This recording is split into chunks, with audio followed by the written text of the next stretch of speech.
Hey everybody, it's Mark, Dr. Deadwax, and it's time for the Inbox Challenge 2, Day 21. 3 weeks. 9 days to go. I think I might actually make it. Who knows? Today's numbers were picked by Hugo. His name's Hubert. He is a regular commenter on lots of our videos. He has made videos, but he hasn't made a video for a year. I think he should make more videos, Hubert. Rob does too. He picked 5 numbers. I'm going to do all 5. First up, Delaney and Bonnie, Home. This is the first album by Delaney and Bonnie. They were a husband and wife duo of Delaney and Bonnie. I think it's Bartlett. Bramlett.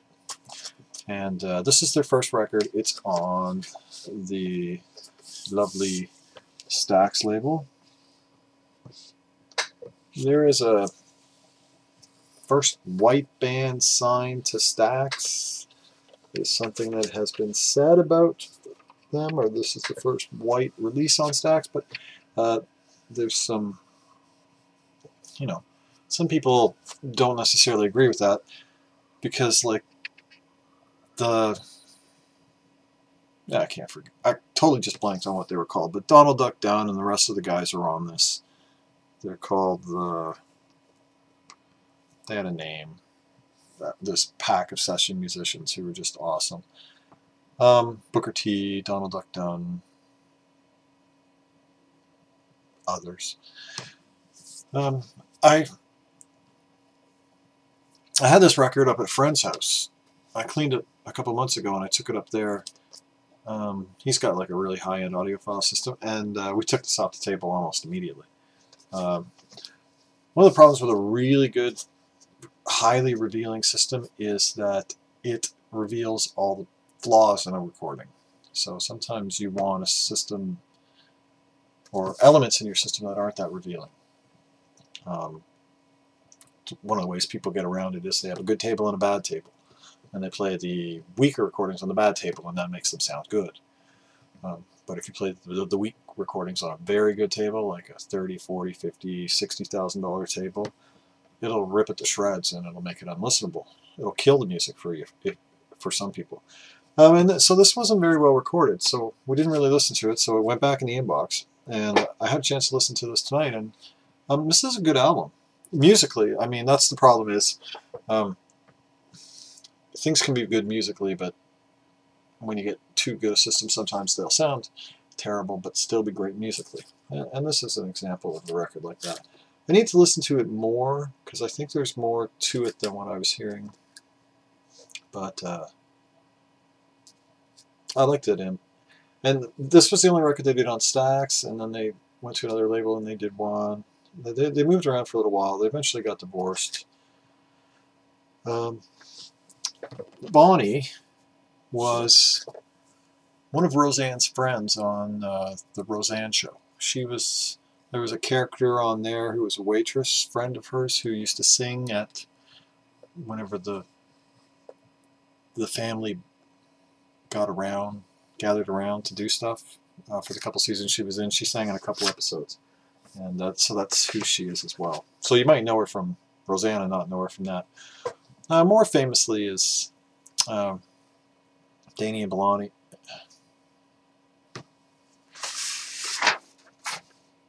Delaney and Bonnie and Friends. And there's the famous one with the boots, the shot of the boots sticking out of a car window that I think was photographed by Bob Dylan. I think Dylan might have performed with them, Clapton performed with them, Harrison performed with them. They had a rotating band. There's some really good live footage of them performing that's on YouTube too. So next is another record from the era. That would be, I think that's late 60s. Anyway. This is from like 1968, I think, 67. This is Tim Buckley, Goodbye, and Hello is what it's called. And it's one of these uni packs Oops. Goodbye and hello. There it is. It's in his eye. And this is a later pressing. It's on the Butterfly, the green Butterfly Warner. This probably would have been on at least a red, possibly a gold. Sorry, Electra. This is a record I need to listen to again. Lots of people really like this record, and I really like this genre of music. But I don't know if it was just tonight, but it didn't do a hell of a lot for me. It had a few moments that it kind of pulled me into it, but in general it wasn't captivating me. So I know, like, critically it's highly acclaimed. Just personally for me tonight, it wasn't really working for me. So sometimes when I listen to things, I can tell that if I go back to them, there might be something there for me, and sometimes when I listen to things, I know instantly that I hate it or don't like it, or it's not my kind of music, or it doesn't suit me, and that seems like something I would like, so it definitely needs another visit.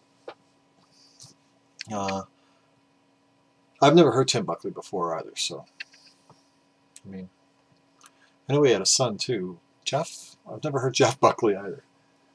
It's amazing how so much common things that are common to other people I've never heard, and things that are common to me, other people, there are people that have never heard them.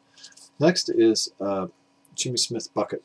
This is one of the CBC recordings that I picked up for $5. Oddly, this one doesn't have a label on a sticker on the label, which is unusual, but I got it from the, pretty sure I got it from the CBC library. Anyway, this is, and according to this, the Blue Note Records, A Guide for Identifying Original Pressings by Frederick Cohen of the Jazz Record Center in New York City. That's a great book that Blake sent me.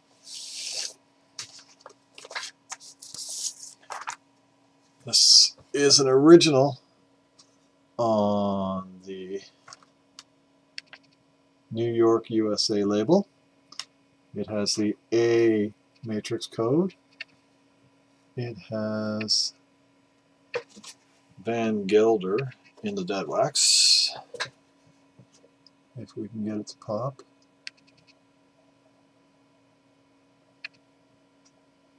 There it is. Just about 7 o'clock.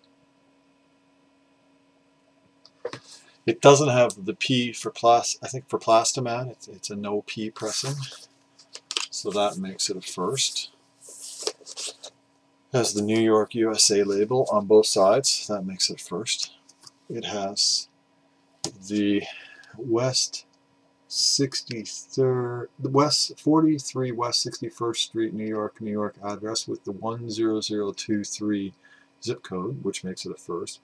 It has printed in the USA, which makes it a first, and it has a non-laminated cover. So you have to put all of those things together to ensure that this is a first. And this record plays really well. It sounds excellent, and it is now my best first pressing Blue Note. I have some earlier Blue Notes that are just like nothing more than place markers. The covers are rotted, molded, the records are sandblasted, unlistenable. They would rip a stylus off a cartridge. So it's nice to find that this is the real deal. And this is my, I love Blue Notes, and I love Jimmy Smith, and this is my only playable original Blue Note. So that's really fucking cool. And it's a good Jimmy Smith record too. I don't know if I just really liked it because it turned out to be the real deal, but I looked it up after the record was done, but I had really enjoyed it. And this is Jimmy Smith on organ, Quentin Warren on guitar, and Donald Bailey on drums. And so just his standard group of musicians. Songs are Bucket, Careless Love, 3 for 4, Just Squeeze Me, Sassy May, Come Rain or Shine, and John Brown's Body. Yeah, there's the CBC Windsor. So anyway, just thrilled to have the real deal there for once. have so many blue notes that aren't the real deal. Next, speaking of Blake, is a Blake special. This is Forest Flower by Charles Lloyd. Charles Lloyd at Monterey. And this is a mono pressing. This is a first pressing. I thought these were sealed, but this has Lloyd stamped inside it, so maybe they weren't sealed. Maybe some of them were sealed. I thought we bought the seal. Anyways, this has the original inner sleeves that has like all different acts that the band was on, and the record, it's mono. One of the ways you can tell that Atlantics from this period are mono is this label. The plum and red means it's a mono, the green and blue means it's a stereo. And this has just straight A stampers, and it's perfect narrow mint, plays great. It's a pretty good recording, pretty good date. Not my favorite Charles Lloyd, but enjoyable, and I can recommend this to anybody. And Blake really turned this on to some great records when he. This is the second of the Charles Lloyds. I have 3 more to go, but this is the second of the Charles Lloyds from that batch of records he turned us on to, and it's just great to have these. These are almost survivors or something, you know. They're like muscle cars that have never been driven. These jazz masterpieces. Charles Lloyd is just fantastic. So, and this is from 1967. And this has Forest Flower Sunrise, Forest Flower Sunset, Sorcery, Song of Her, and East of the Sun. And the band is phenomenal. It's Charles Lloyd, Keith Jarrett, Cecil McBee, and Jack DeJohnette. I mean, just, you know, and the spine is like uncracked. Just gorgeous. Thank you, Blake. And speaking of Blake, this is another Blake special. Hubert picked like 4 numbers that were close together. Yeah, he picked like 9 and then 14, 15, 16, and 17. So pulled 2 of these Blakes in that pack.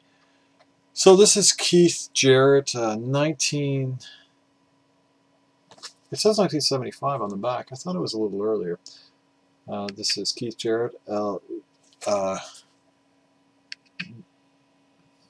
Jucio. Anyways, it's The Judgment. I think that's Latin, Spanish, who knows. This is on the Atlantic label. Let's see, this is later. This is the first pressing, but it's on the green and orange Atlantic label, or green and red. And again, this has just straight A stampers, AT in the dead wax. No sexy information other than that. Pressed at Presswell. It has PR in the dead wax and PR in the label code. So, I mean, I love Keith Jarrett, and he's a massive talent. And this is his American quartet. He in the 70s and I think in the 80s he worked with 2 quartets. First he started with the American quartet, and that was Keith Jarrett, Dewey Redman, Charlie Haydn, and Paul Motian. And later he also had a European quartet, which had a group of European musicians whose names I just totally blanked on as I was about to say them. Side 1 of this record is excellent. Gypsy Moth, Toll Road, Pardon My Rags, Prejudgment Atmosphere. Side 2, the title track, El Jucio, he does this, you know, he does this thing where he mumbles when he plays that annoys a lot of people. And typically it doesn't annoy me. Not when he's doing his solo piano. In this thing, he kind of falsetto mumble sings through that song, and it's a little bit much. And then it has Piece for Ornette 1 and Piece for Ornette too, and those are pretty good. So this is a good record. I don't think it has really good moments, but I don't think it's necessary. And I think Blake flattened these two, or flattened one of them, so that was also part of the package. So those are Hubert's records. A really good day of listening. Great records. Like even the Tim Buckley that didn't work for me, I really enjoyed. So Keith Jarrett, you know, I enjoyed this. There were moments that I didn't, but you know, Forest Flower, Charles Lloyd, really good, fantastic. This is, I don't know if this is essential, but this is a really good Jimmy Smith record. He has 700. This is one of the really good ones. There are essential, excellent, really good, good. You know, that's really good to excellent. Hello, goodbye and hello, Tim Buckley. I need to spend more time with that. I'm not going to dismiss that out of hand. And Delaney and Bonnie, Home. This is a good record. I can recommend this. So, Hubert, thanks for picking the numbers today. Thanks for, you know, being out there, watching, commenting, interacting with us. That's awesome. Make another video. We love to watch videos. We'll see you tomorrow, everybody. Have a great day. Keep the record spinning.